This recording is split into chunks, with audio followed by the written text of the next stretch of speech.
Qu'est-ce que vous en pensez? La crise du Golfe est un problème qui n'est pas aussi simple qu'on puisse le croire. En effet, euh, si l'on regarde bien, l'Occident, bien avant l'installation de Saddam Hussein en Irak, s'est approprié d'une partie de l'Irak et s'est constitué par ce fait une structure pétrolière qui lui permet de contrecarrer l'hégémonie arabe sur le pétrole dans le monde. Mais ceci ne causait pas de problème particulier jusqu'à ce jour à l'Irak. Mais Saddam Hussein, ayant été affaibli par plus de 10 ans de guerre contre l'Iran, est obligé de chercher de nouvelles stratégies pour permettre l'existence de l'Irak. Donc il essaie de récupérer un territoire qui géographiquement appartient à l'Irak. Si j'ai bien compris, l'ONU qui, sur le plan du droit international et même la morale judéo-chrétienne aujourd'hui, dit qu'il faut que l'Irak évacue le Koweït. À la limite, on pourrait dire le contraire, selon votre raisonnement, que l'Irak, à la limite, a des raisons morales d'aller chercher un territoire qui jadis lui appartenait et qui peut lui permettre de son équilibre économique. Pourquoi Géographiquement, le Koweït appartient à l'Irak, géographiquement. Mais si l'ONU se porte en juge, c'est-à-dire que si l'ONU veut appliquer des sanctions morales ou veut faire une discipline morale sur toute cette partie du monde arabe, je pense qu'il faut aussi, c'est tout le Moyen-Orient qu'il faut chercher une solution aux problèmes posés par là. Ainsi, on ne peut pas demander à Saddam Hussein d'évacuer le Koweït sans demander à Israël de sortir en Palestine.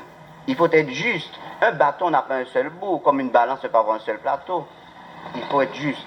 Donc, alors, vous seriez donc, je dirais, candidat à la signature de la pétition de Ernest Moutoussamy, député de Guadeloupe, qui a lancé une pétition pour la paix. Parce qu'effectivement, à partir du moment où on dit on lance une pétition pour la paix, quelque part, on dit qu'il ne faut pas qu'il y ait la guerre. En principe, je ne suis pas tellement sûr que la guerre aura lieu. Je ne suis pas tellement sûr que la guerre aura lieu.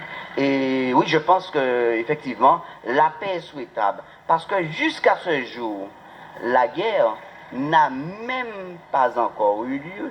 L'intention de guerre, même, il y a des cocagneurs qui vivent déjà sur cette crise du Golfe. Prenons un exemple. La Syrie, par exemple, a profité de cette situation pour démanteler le général Aoud. Au Liban, on peut prendre ça comme exemple. Bon, on peut aussi prendre comme exemple cette position d'Israël, par exemple, qui consiste à attaquer de plus en plus les territoires occupés par la même occasion.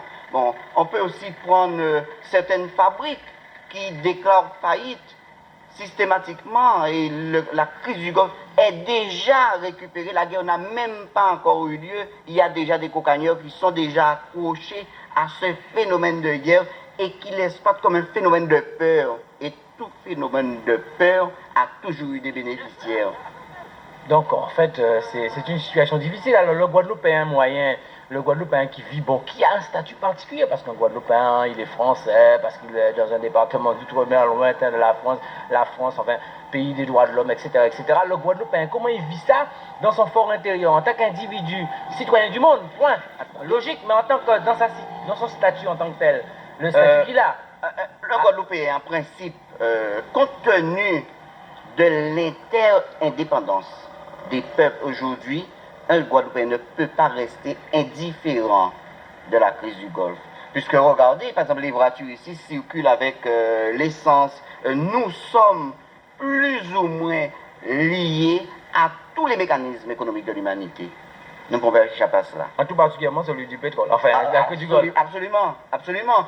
Et même si, en réalité, les réserves pétrolières de nos départements peuvent ne pas être touchés tout à fait s'il y a un phénomène, mais il y aura des gens qui trouveront un moyen de se servir de cette crise du Golfe pour augmenter certaines denrées. Il y aura toujours une récupération qui se fera de cette crise du Golfe, et on peut se trouver devant un phénomène de marché noir, un marché noir organisé volontairement. Mais est-ce que justement, je dirais, le citoyen du tiers-monde, ou le citoyen, parce que moi j'assimile en tant que dans ma démarche le Guadeloupéen un citoyen du tiers-monde, bon, le citoyen du tiers-monde, il aurait tendance logiquement à être plus proche de Saddam Hussein que les Américains, au nom du fait que les Américains sont puissants, ils ont toujours gouverné le monde. Est-ce que c'est une analyse simpliste, ou est-ce que c'est fondé, ou est-ce que ça peut déboucher à quelque chose déjà, une telle position? Ce qui est le plus bizarre dans cette crise du Golfe, c'est de constater que Saddam Hussein est seul. Saddam Hussein est seul face au monde occidental. Il n'a pas beaucoup d'appui dans les pays, dans les dirigeants des pays arabes. Il a peut-être des appuis qui sont des appuis moraux, des bases du petit peuple de certaines régions, mais ce n'est pas suffisant. Et cela crée quand même un certain doute. Donc les gens ne s'engagent pas facilement aux côtés de Saddam Hussein.